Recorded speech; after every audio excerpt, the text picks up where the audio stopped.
It's an Ask LOJ edition of Locked On Jazz, leading off with the NBA comps on our rookies. Were they anywhere close? Who would you change them to after watching them for half a season? Can we learn from Detroit and Houston? We do it all next on Locked On Jazz. Pow.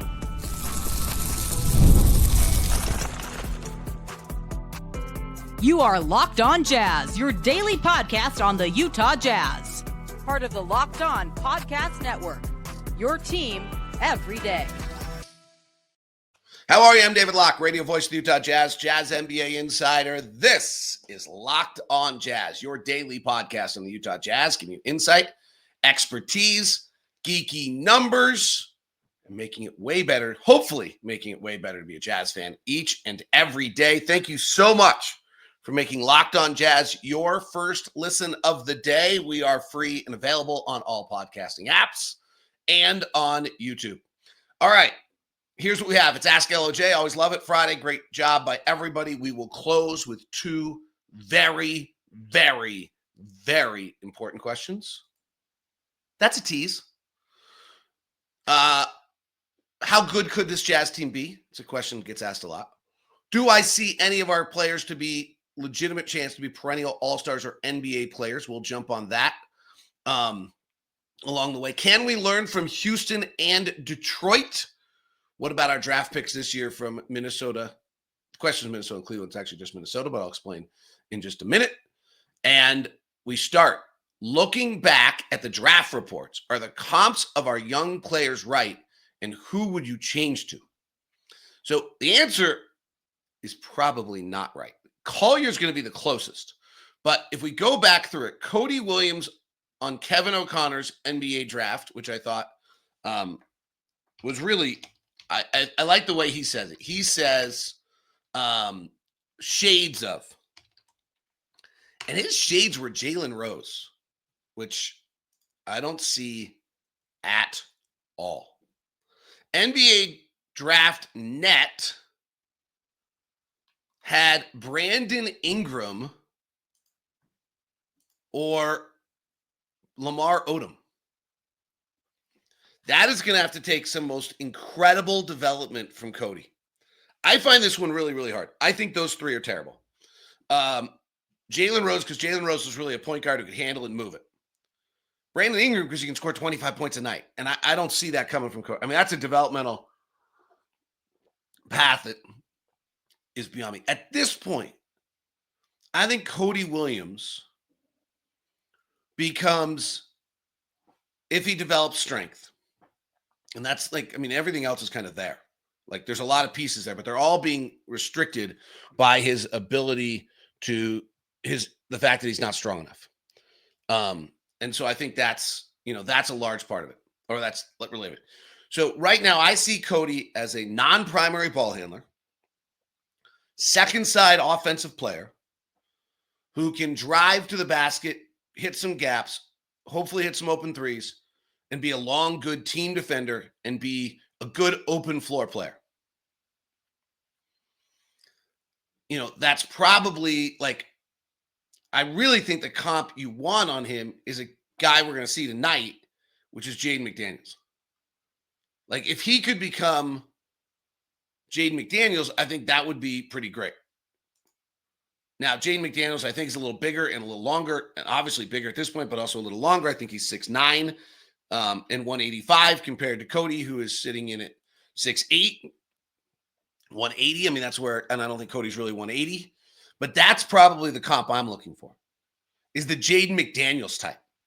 Can you become a very, very good long wing defender? Can you hit enough threes that someone kind of has to guard you, though, frankly, they don't guard him much. And Jaden McDaniels, frankly, keeps trying to add other offensive pieces to his game, and they don't happen. And he's hitting 33% of his threes this year, which is not great, which is actually a little bit of a problem for them. But that's who I would kind of see. In his first year in the league, he averaged 7 points and 4 rebounds, and he started 27 games, and it really took till his third year that Jaden McDaniels. I see him as a Jaden McDaniels type. That would be a win for me for Cody Williams. On Isaiah Collier, I'm just going in order of draft. Isaiah Collier, one of the most interesting projections on Isaiah Collier was this idea that he's Eric Bledsoe or Emmanuel. I think the Ringer had him as Eric Bledsoe, Emmanuel Mudiay, who ends up not panning out. And I don't remember who the third was. The Ringer actually had shades of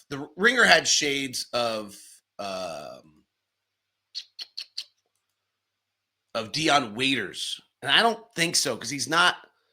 I would disagree with that, because he's not a gunner in that same manner that he was.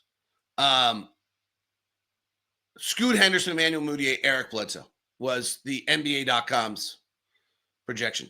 So Eric Bledsoe to me is an interesting comp on Emmanuel Mudiay. But to the conversation we had earlier this week about where the scouts were wrong on these guys, I think all of this falls apart on Mudiay because nobody saw him passing this way.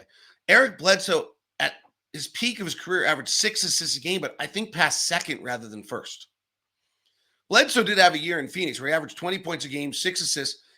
His career three-point shooting is 33%. If you don't know Bledsoe, he's 6'1", 214 pounds. Like, it's a pretty good comp, actually. But he never saw the game passing the way that Mudiay does. Otherwise, I actually think Bledsoe's a pretty good comp. Scoot Henderson, I actually think, looks very similar to him also. And Scoot Henderson's getting 5 assists in 26 minutes a game, maybe has some more instinct passing. And Scoot's suddenly shooting 37% from 3, which is great, which means he has a chance. And Scoot's too fast, just the same way Collier's. So I do like the Bledsoe comp actually on Mudiay. Excuse me, on Collier, and I don't like the Mudiay because Mudiay just had no feel for the game. And I think that that's the underestimated part of Collier is how much this kind of big burly body is actually seeing the game and is a high IQ player. Kyle Filipowski can we comp him to every big white guy that ever existed? It's disgusting. I mean, it's hard. People have very hard time flipping any comps of players cross racial lines for whatever reason. It's just really hard. So the comps to Kyle Filipowski are Zach Collins and Kelly Olynyk. The Ringer is Zach Collins, and everybody else in the world was Kelly Olynyk.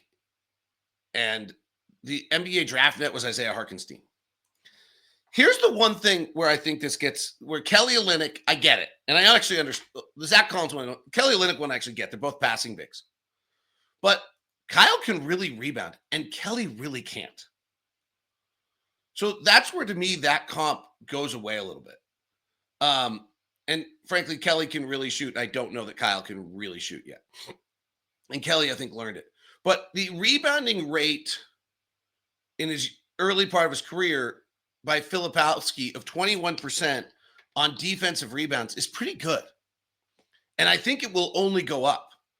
And if you comp that to Zach Collins, his rebounding rate in his rookie year was 12% or 18%, then 16%, then 16% when he gets hurt. And in the last years in San Antonio, it has been 18, 17. And now he got traded from San Antonio to Chicago, and he's like, we'll see.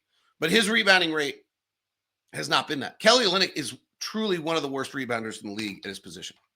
So I think that's a miss. I think they're missing on Filipowski in that really important. On Collier, they're missing all comps based on the fact that he can pass it. And Olynyk, on Filipowski, they're missing all comps on the fact that he can actually rebound it. So, Kelly, we'll see. Kelly's rebounding rate with us was somewhere around 13%, and Flip is at 20%. It's a really, really, or Kelly actually with us at 1 year got to 20. It's a really big difference. On just defensive rebounding, Kelly 13% overall. So that I get the Olynyk comp is pretty good. He passes, he does it, he can kind of shoot it. Kelly's opening years of Kelly's career were all we're 35. We're not the 40% shooter that he is now. So that would be my quick answer and then Hartenstein, I think is interesting because Hartenstein really can rebound, but Hartenstein also is a really, really good defensive player. And I don't know that I think Flip is ever going to be that defensive player. If Flip could play as hard as Hartenstein, that would be pretty awesome. And that's I believe this is a learned skill. But Hartenstein's defensive rebounding rate right now is 31%, was in the high mid-20s. He's a better rebounder, but could be as good a rebounder. So interesting. Great question to start us off on that. Do you see at this point in their development any of our young players having a legitimate chance to be a perennial all-star or all-star level player? And since the lottery odds are the same, does it matter if we finish first, second, or third worst record in the NBA? And how good will our Minnesota or Cleveland picks be? And can we learn anything from Detroit and Houston? All of that on a jam-packed edition of Locked On Jazz coming up on an Ask LOJ edition. Friday edition of Locked On Jazz is brought to you by Murdoch Hyundai. Located at 4646 South State Street, also located in Logan and in Linden. The Hyundai lineup of cars is just fabulous. Currently driving the Santa Fe. I think it's a good-looking car. Came out of dinner last night with a buddy and his wife. He's like, that is a good-looking car. It is. Drives great. The Palisade's absolutely fabulous. Those are the two bigger SUVs. You've got the Tucson and the Kona that are a little bit smaller, depending what you're looking for. And the Sonata and the Elantra are the sedans. And the electric cars, the Ioniq 5 and the Ioniq 6. We have the 5. Just love it. It's been fabulous for us, and we want to make sure you get the fabulous experience as well at Murdoch Hyundai, who's had over 80 years in the state of Utah, bringing you no regret service. So if you're looking for a car right now, let's get you over to Murdoch Hyundai in Linden, Logan, or in Salt Lake City at 4646 South State Street. Email me at dlock09@gmail.com. That's dlock09@gmail.com, and let's make sure that we get you the VIP treatment you deserve over at Murdoch Hyundai. Today's show is also brought to you by FanDuel. When the game tips off, the NBA action is getting started, and there's no better place to get in on that. FanDuel, #1 sportsbook. With FanDuel, you can place live bets throughout the game, so even if you missed the opening tip or want to bet on fourth quarter comeback, you can stay in the action. And if you're looking for a bigger payout, you can even combine your live bets into the same game parlay. I love using FanDuel's live betting feature because it keeps every moment of the game exciting. Well, I don't actually use it because I'm not allowed to bet. So I shouldn't have said that. Whether you're backing your team for a late game rally or clutch 3, you never feel like you miss a chance. Right now, new FanDuel customers get $150 in bonus bets if your first $5 bet wins. Just visit FanDuel.com to join today. That's FanDuel.com, your shot at $150 in bonus bets. Make every moment more with FanDuel, the official sportsbook betting partner of Locked On. By the way, for those of you that are Dash Pass members and have been following that exciting promotion that's going on, Steph Curry went off last night. So that means that you, if you're a Dash Pass member, get your 50% off with NBA 50 today. Just thought I'd throw that out there. All right, let's keep going with the questions. Thank you very much for making Locked On Jazz your first lesson of the day. And make sure you sign up for Locked On Daily or the newsletter at Locked On Daily. All right. Doesn't matter. Do you see at this point in the development any of your young players having a legitimate chance to be a perennial all-star or NBA player? So since I just comped Cody Williams as Jaden McDaniels, and I just comped Isaiah Collier as a vision Eric Bledsoe, and I just comped Kyle Filipowski as a rebounding Kelly, probably not. Keyonte George, I think, is somewhere between Anthony Simons and Jared Bayless, so probably not. Walker Kessler could be Jared Allen, who has been in an all-star game. But perennial, tough. Taylor Hendricks, I think, is Robert Covington. Maybe a little bigger now, but good defensive wing, slides between 3, 4, and 5, hits some outside threes. Who am I missing? Bryce Sensabaugh? Don't think so. So no, honestly, that's a high bar. Let's make sure you understand. All NBA, top 15 player in the NBA, all-star level player, top 30 player in the NBA. No, I do not see that right now. I would love it if I'm wrong. Since the lottery odds are the same, does it matter if we finish first, second, or third worst? how much if we go to 4th and 5th? So yes, it actually does. And here's why. Because the way the odds work, because they flatten the lottery odds so much. So if you're a 1, 2, or 3, this is a great question, because if you're 1, 2, or 3, you get a 52.1% chance of being in the top 4. And if you're 4, you get a 48% chance. And if you are 5, you get a 42% chance. I think we could slip as far as 6 if we're not careful. We have 9 more winnable games. It's a lot. The number 1 pick, you have the same odds for 1, 2, and 3, and then it slips a little for 4 and 5.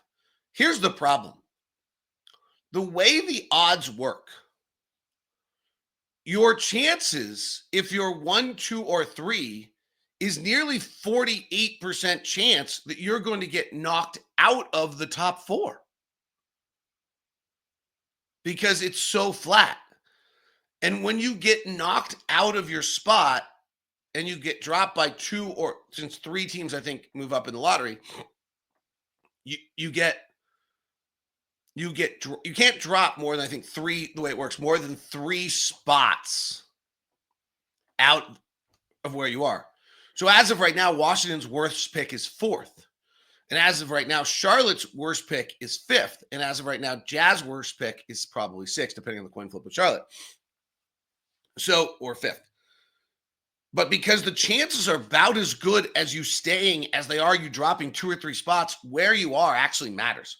So if you go in at 4, well, in one sense, it doesn't seem like it's that big a deal, because you're only 4% less chance to get a top 4 pick, and you're only 1.5% chance less to get a number 1 pick. And you're at number 4, you're actually probably most likely to be at 6 at that point. Where if you're going at 2, you're most likely to probably be at 4 at that point. The chances are you're going to drop a few spots. Like if I hit the Tankathon lottery right now, the Jazz ended up 6th. Brooklyn got 1, jumping from the 6th spot. Washington held at 2. Toronto won at 3. Portland jumped the Jazz. Toronto jumped them. Portland jumped them. So then Charlotte slid to 5. Then Utah went to 6. Then New Orleans went to 7. We play. So 4 teams, not 3, I said earlier, 4 teams are getting the lottery odds for the top 4 spots. And in this case, Washington, who was 1, went to 2. Charlotte, who was 2, in Utah, Charlotte's 2, dropped 3 spots to 5, and Utah dropped 3 spots to 6. So yeah, it matters. Play it again. Sacramento jumps to 1, Brooklyn goes to 2, Washington slides to 2, Utah goes to 4, Charlotte goes to 5. And Charlotte is at 5 because that's the lowest they could go. And then the top 4. So Utah actually got in the top 4 at the time. So yes, it does matter. How good will Minnesota or Cleveland draft pick be this year? Well, remember, we traded the Cleveland pick to Phoenix. Right? The worst of our picks is going to Phoenix for the 2031 first-round unprotected pick. And that'll be Cleveland. Minnesota is currently sitting at 17th in the draft. But Minnesota's pretty interesting right now. So I keep waiting for Minnesota to make this big run. Like, I think they have the roster and the team, and there's all this stuff put in. And then they just keep seeming to be having a little bit of disarray.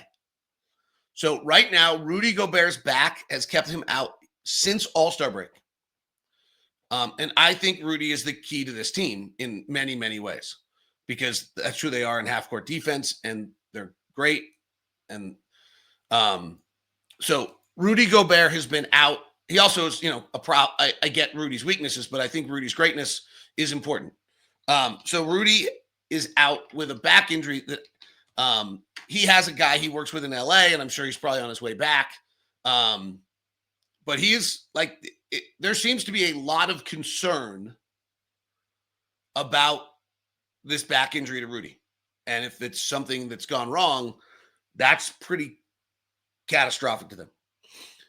Number 2, Julius Randle's out. I'm not sure they've ever figured that out. He's out with a groin. He'll come back at some point, but probably not tonight. They've lost 5 of 7. Anthony Edwards will not play tonight unless the NBA rescinds one of his technical fouls. And for every time Anthony Edwards gets 2 technical fouls for the rest of the season, he gets suspended for a game. He's got 14 already. I'm assuming he's not going to miss more than one more game after tonight. But it's not great. So I keep thinking Minnesota's ready to make this huge surge and vault themselves. But the Western Conference has really stratified. So Oklahoma City's in its own tier. And then Memphis, Denver, Los Angeles, and Houston are separated by a game and a half, fighting 2 through 5. So one of those teams is falling out of home court. But Houston has a 4.5 game lead in front of Clippers for 6. So that's just completely stratified. Then Clippers, Warriors, Minnesota, Dallas, and Sacramento. 5 teams. All of them will make the play-in because Phoenix is a mess. They've lost 3 in a row. It's just not good. And Sacramento separated themselves and has a 3.5 game lead on Phoenix. San Antonio's tanking. And Portland is 4.5 games back from Sacramento. I'm probably not going to catch them. They're going to win a few in a row here and think they are, but I don't think they are. So those 5 teams, Clippers, Warriors, Minnesota, Dallas, and Sacramento, are all just playing for positioning with one of those teams getting a playoff spot. I suspect it would be Minnesota, but maybe not. Like I would have taken, if you give me Clippers, Warriors, Minnesota, Dallas, Sacramento, who I think is making a jump to be the 6th playoff team and be in that spot, I would take Minnesota. But the Warriors have suddenly won 5 in a row. The Clippers have been pretty good. Minnesota's gone the other direction, lost 5 of 7. Dallas is fighting so many injuries, it's hard to tell what they are. And then Sacramento seems kind of blah since they made their trades. But Minnesota could be in the play-in, and if Minnesota suddenly loses in the play-in, we get their lottery odds. So frankly, we're really rooting for Minnesota to slip here to 9, have to go on the road to play that 9-10 game and possibly lose. And it gets us the lottery odds. So I think Minnesota ends up 6th. I always have all year. But if they don't, we're watching the play-in pretty intently. We'll take those extra odds and give us the best odds if we're 1, 2, or 3. What can we learn from Houston and Detroit, who are both possibly home court playoff teams in the first round of the playoffs? Tanking works? Next on Locked On Jazz.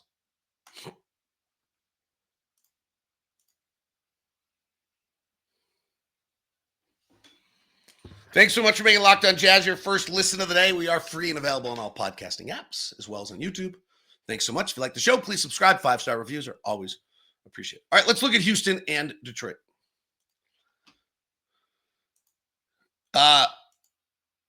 So tanking works. It kind of does. I did this whole research project last year. I looked at it. Go lose enough. You end up with enough draft picks. It kind of works. Both these teams have followed the same model.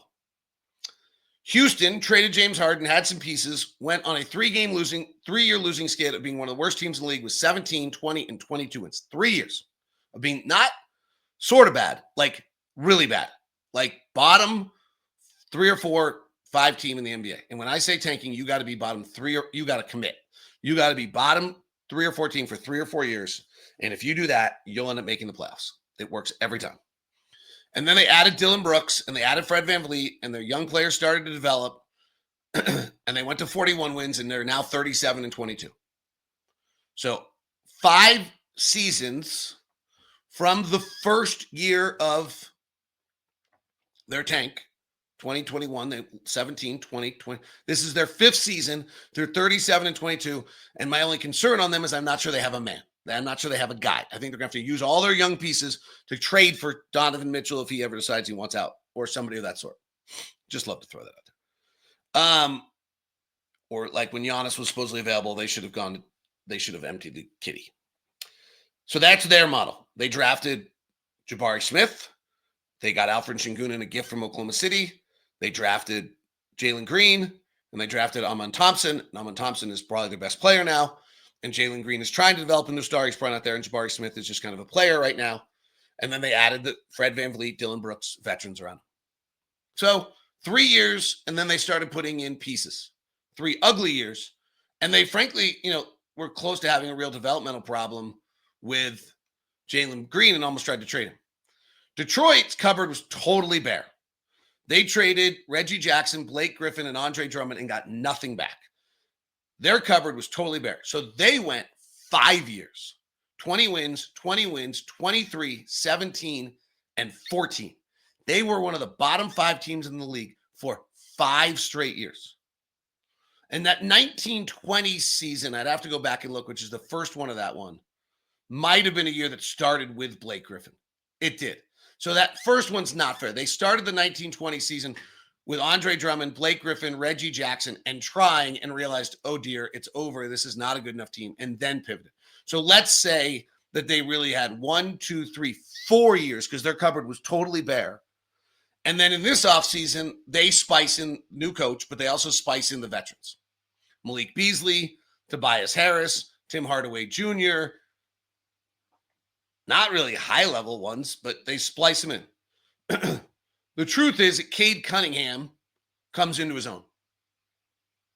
And maybe if Cade Cunningham hadn't gotten hurt last year and only played, or the year before, and only played 12 games the second year, this could have happened faster. But Cade explodes, and they have the man. They got him. They got in the 2021 draft with the number one 2021 draft with the number 1 pick coming off their first tank year. They get Cade Cunningham. And that's their story because he's an all-NBA top 15 player. But Detroit's 4 years in of being one of the bottom 5 teams in the league. And then they splice in their veterans, and now they're 33 and 26, and they're actually trending toward being the 4th best team in the Eastern Conference. So this leads to the next question. This team has been surprisingly good even when stripped of depth as of late. What are the odds of winning as early as 26, 27? So I'm going to quibble ever so slightly with how good we've been. I just want to quibble with that. I think there's actually been plenty of nights where we put out our full roster and it goes the other way. I also think our guys are playing intermittently. I think it's ruining the rhythm a little bit. So I think you have to give them a little bit of a break. I'm not sure if San Antonio was going full bore or Portland was going full bore that we're better than there. Okay. We're not built to be. So it's not a criticism. I'm just not sure I buy it. So 26, 27 means that we would do this for 2 years. This year, bottom 5 record in the NBA. Next year, bottom 5 record in the NBA. And then be good in the 26, 27 season. Now, certainly it matters who we get in the draft pick, right? If we go get the number 1 and 2 pick for back-to-back years and hit the lottery odds, really, really lucky at a kind of alarmingly high lucky rate, considering the fact that it's a 14% chance, then yeah, maybe. But if we're using Houston and Detroit in the previous conversation, Detroit did 4 years, if you don't count the first year. Houston did 3 years. Oklahoma City only did 2, but they got Shea, and we don't have Shea. So Detroit, whose cupboard was totally bare, did 4 years. Houston's cupboard, who was just a lot of draft picks and pieces, but not like a player piece, was 3 years. Oklahoma City, who got Shea in the deal, who's a top 2 player in the NBA, was 2 years. You decide where you think we are. Our cupboard was probably not totally bare in that we got Lowry Markkanen and we got some, but it's probably not also not that full, not Shea Gilgeous-Alexander full. What is more likely? Isaiah Collier becoming a league average shooter, Keyonte becoming a league average defender? I love this. League average 3-point shooters, 36%. League average defender, both of them can do it. Isaiah can get to be a league average 3-point shooter with good shot selection. And Keyonte can get to league average defender with his athletic skills and if he commits to it. Both of them. Both likely. 50-50. Don't have them more likely. What is the mood of the team and how do players deal with this amount of losing? Who remains positive? Actually, all of them. I think it's a real tribute to John Collins and Jordan Clarkson and Colin Sexton and Lowry for who they are as humans and the way they've led this team to Patty and Drew before we traded them. But if there's been any kind of collective thing that Will Hardy's talked about the whole time is just how good this team has been about it. They also think, frankly, they've spliced in wins right when they needed to every time. There have been a few moments where it felt like, oh, dear God, this thing could really fall off the rails. And they get a good win, and I think they feel better about themselves. So I do think that it's been amazing. It's a tribute to Will. It's really a tribute to the veteran players. Do you have any updates on Taylor Hendricks? Is he running or jumping yet? What can he done to improve? And has he watched film? I think he's watched film. There's only so much you can watch. I think he's watched a lot of basketball. His upper body's amazing. His just personal growth is incredible. It's so fun to talk to him because he's just so sure of himself now. And he was so kind of quiet last year. I walked out of a arena. It might have been Phoenix with him recently. And he told me, that doesn't seem right, but maybe it was Phoenix before he went to LA. He had the boot on. He thought he was going to get the boot on after All-Star break. I have not seen him since we've been back. So if you see him walking around, he may not have the boot on anymore. And no running, no jumping yet. I mean, he's still early next year away. Who are the true title contenders based on points gained? I do not have that.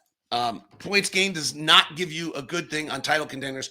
Point differential is your title contender way to look at things for team numbers. There's just nothing better. If you look at Taylor Snar's dunks and threes, you look at Cleaning the Glass, which is a paid site. Actually, I guess Dunks and Threes is a paid site also.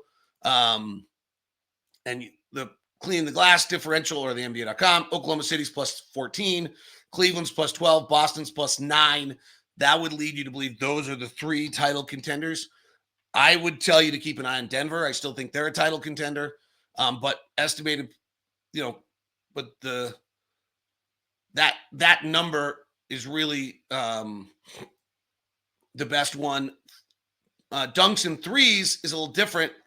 Dunks and Threes has Thunder at plus 12, Boston at plus 11, Cleveland at plus 7. Surprisingly, they have the Warriors at plus 6.5 next to the Grizzlies and then the Nuggets. And keep an eye on the Lakers as well. That was our... All right. The two very, very important questions. What is George Rodman's role rest of the game when the team is out of challenges? He's our challenge guy. He's the challenger. He's the guy who's getting all these challenges right. I think he drinks a beer, has a whiskey, hangs out, chills. No, he's our analytics coach also, so he's looking at a lot of things analytically. But I think he should. I do think there should be a new tradition that, like, George Rodman busts both challenges, gets them right, and he pops a beer on the sideline and, like, does the hockey thing. Like, I'm done. I'm 2-0. League won't let me dominate you anymore. I'm the man. Give me the beer. Chug it. Crowd goes crazy. The challenger's done for the night. I'm all in. Or 2 whiskey shots. And the most important question of the day. What number will Cooper Flagg wear on the Utah Jazz? And while I do not believe in using profanity on this show in any fashion, yeah.